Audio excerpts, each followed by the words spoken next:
Assalamualaikum warahmatullahi wabarakatuh. Nama saya Muhammad Hafizi bin Ahmad Fuzi.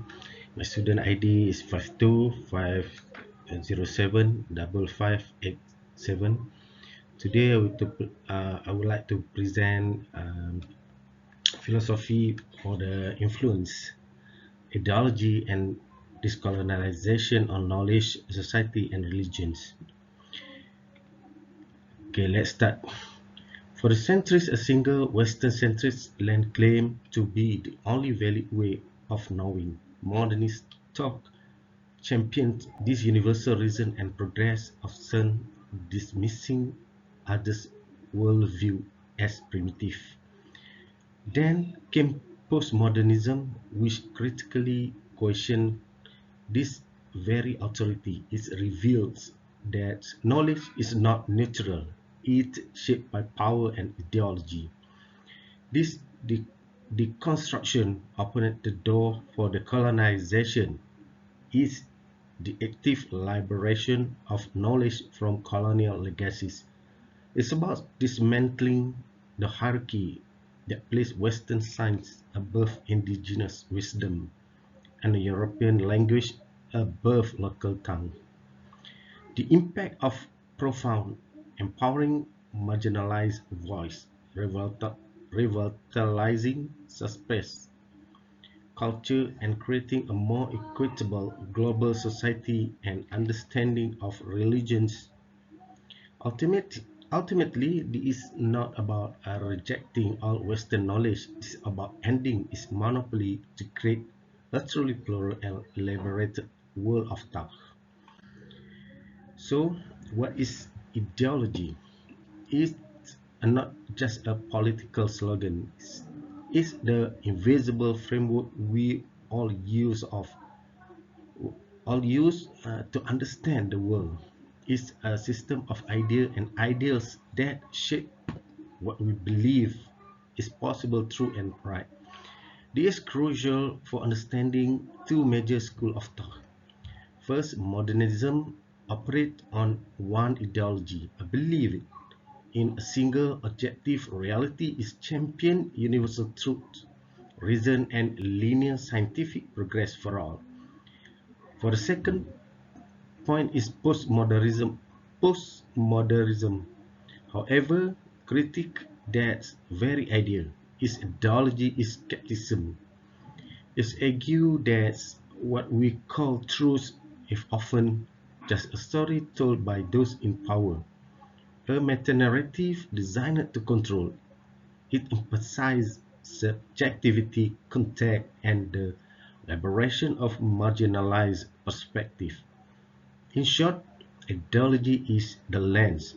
Modernism claims it's a clear, universal lens. Postmodernism argues every lens is tinted by power and perspective.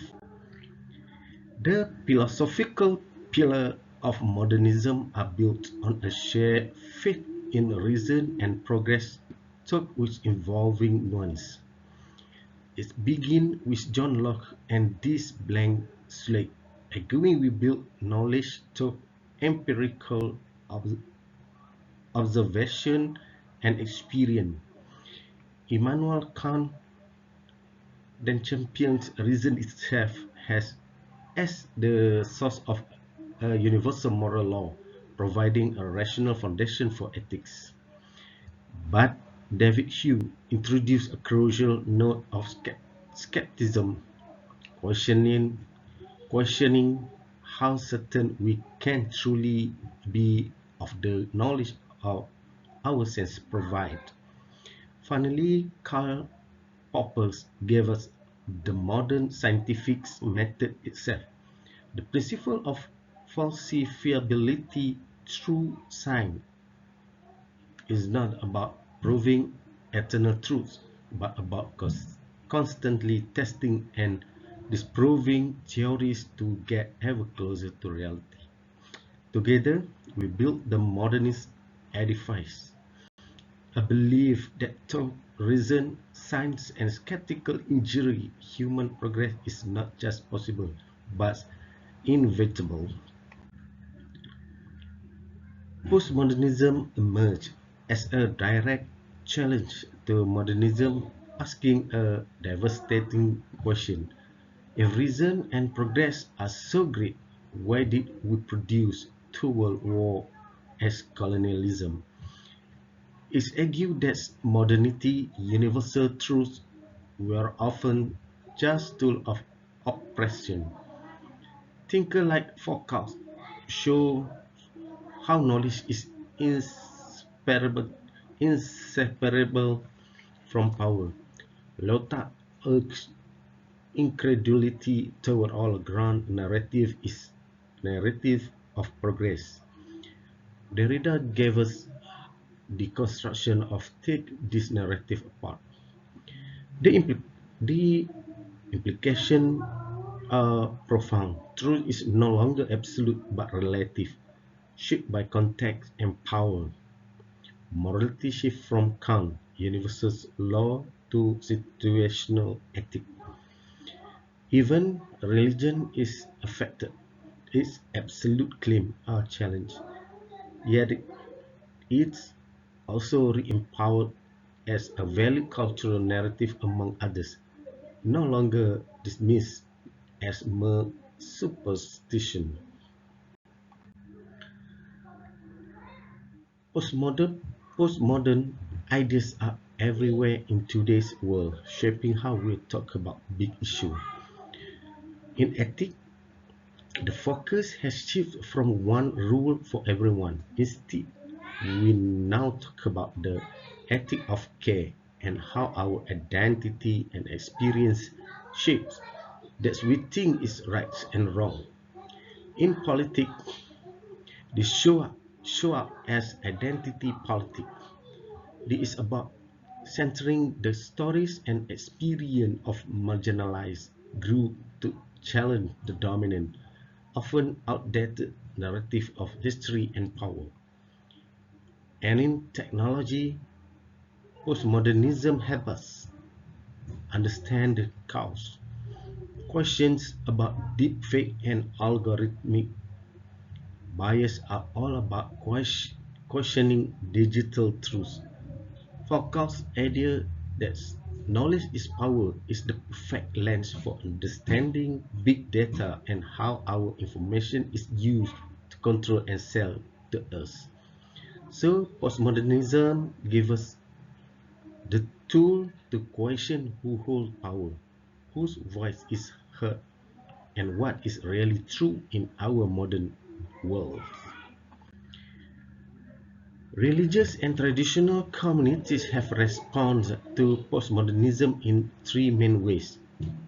The first is rejection. Many see it as a threat, calling it empty and dangerous because it challenges their belief in a single absolute truth and a fixed moral order. The second, the second is dialogue.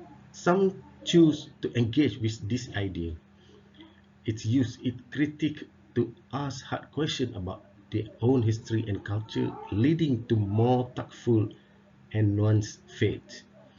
The third is appropriation. Here, they actually use postmodern today tool.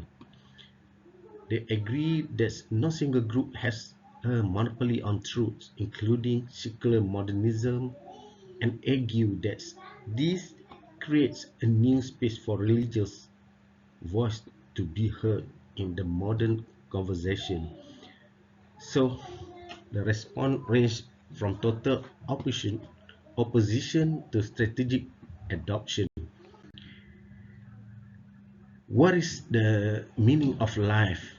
Two great thinkers offer very different answers. The Greek philosopher Aristotle says the goal is eudaimonia, which means human flourishing.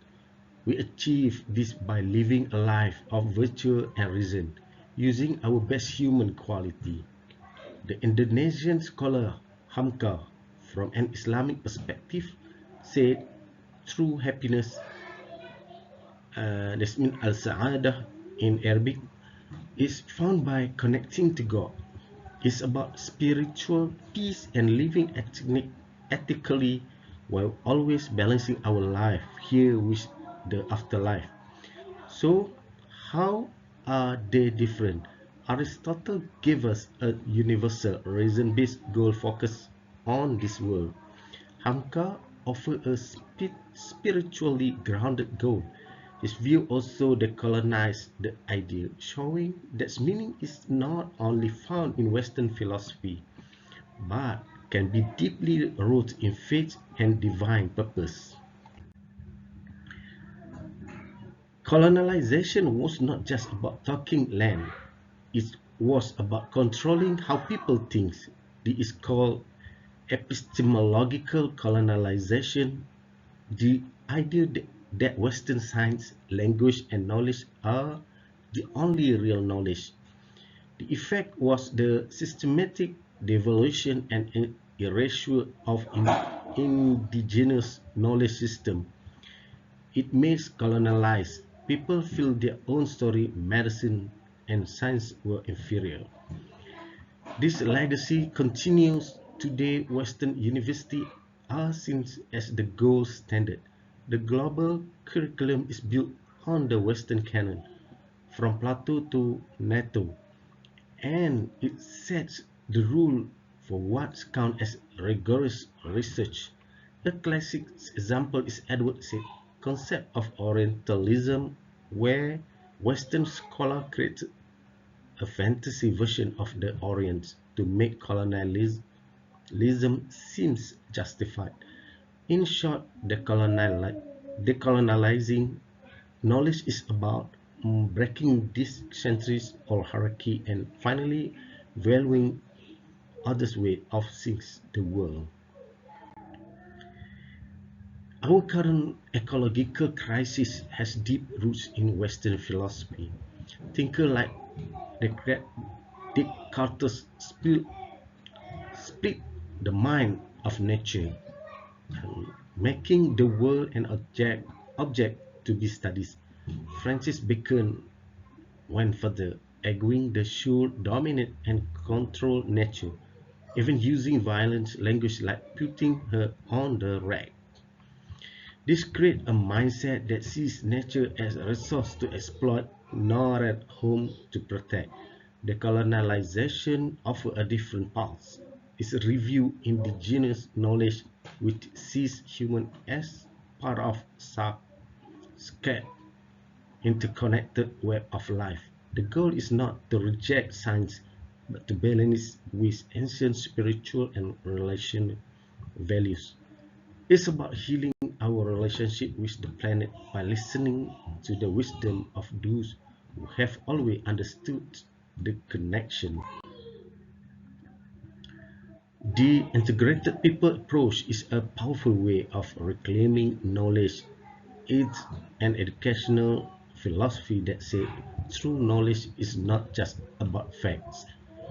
It's argue we must integrate three things. First, spiritual knowledge, faith and a connection to God.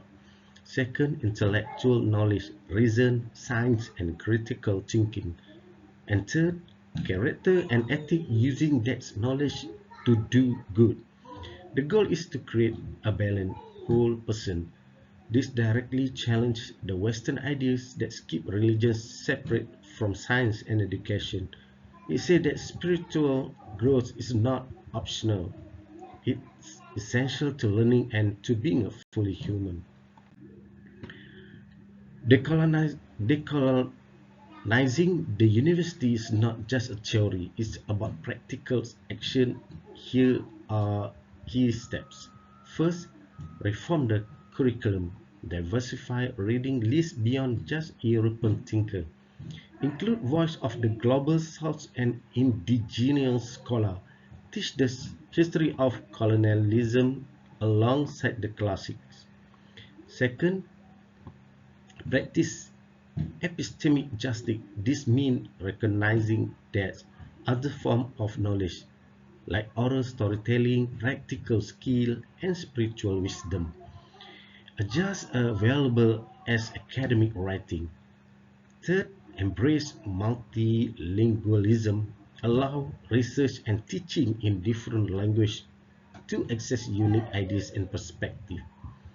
Fourth, engage with local communities, break down the ivory tower, learn from people outside the university and create knowledge together. Finally, use critical pedagogy. Teach students to question the power structure in everything they learn. It's about actively making education more inclusive, just, and relevant for everyone. So that is Levers modernism gave us power tool for progress, but it often presented Western idea as the only universal truth. Postmodernism gave us the tool to tear down that idea, showing that truth is shaped by power, but it can lead to a deed and with no truth matter at all. Decolonialization is the active, positive next step.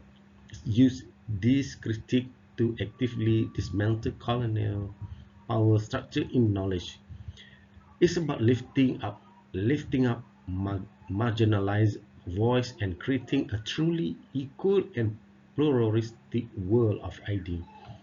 The goal is not to throw out Western knowledge, it's to stop seeing it as the only knowledge, is to place in conversation with all others traditional to finally achieve a much richer, more complete understanding of our world.